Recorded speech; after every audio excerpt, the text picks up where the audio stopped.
বন্ধুরা খেতে বসে পড়েছি রবিবারের দুপুর। কি কি আছে গো এর মধ্যে? এটা হচ্ছে কাতলা মাছ ভাজা, পেঁয়াজ, আর এটা হচ্ছে সরষে পাতা বাটা। সরষে পাতা বাটা, হ্যাঁ, আর কাঁচা লঙ্কা দিয়েছি।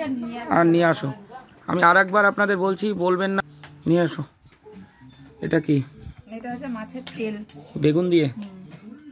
আরও একটা কথা আপনাদের বলি বন্ধুরা, বলবেন না যে আমি খাটের উপরে বসি। যে খাটের উপর না, আমাদের খাওয়ার জন্য এইভাবে আমি সেট আপটা করেছি। এটা খাট না, এটা বারবার বলে দিচ্ছি। আর কি? সেই কাতলা মাছ বেগুন দিয়ে, একদম বেগুন দিয়ে, শুকনো শুকনো গাছের বেগুন। বন্ধুরা আমাদের গাছে কিছু বেগুন হয়েছে, সেটা আপনাদের এক সময় দেখাবো। ওখানে আলু কম দাও, আমার বেগুন দাও, বেগুন বেশি করে দাও, শুকনো শুকনো পুরো। আর এই গাছের লম্বা লম্বা বেগুন, এই বেগুনগুলো সত্যি খুব খেতে ভালো। আমি এক সময় দেখাবো আপনাদের। কাতলা মাছ দিয়ে আজকে, কাতলা মাছ নিয়ে এসেছিলাম বাজার থেকে, তো মশলাপাতি বেশি ভালো লাগছে না। ঠিক আছে, ঠিক আছে। এবার লাস্ট চিকেন, মুরগির মাংস নিয়ে এসেছিলাম আজকে, শুধু লেগ পিস। গোটা রসুন আমার মাস্ট, সে মুরগি হোক আর খাসি।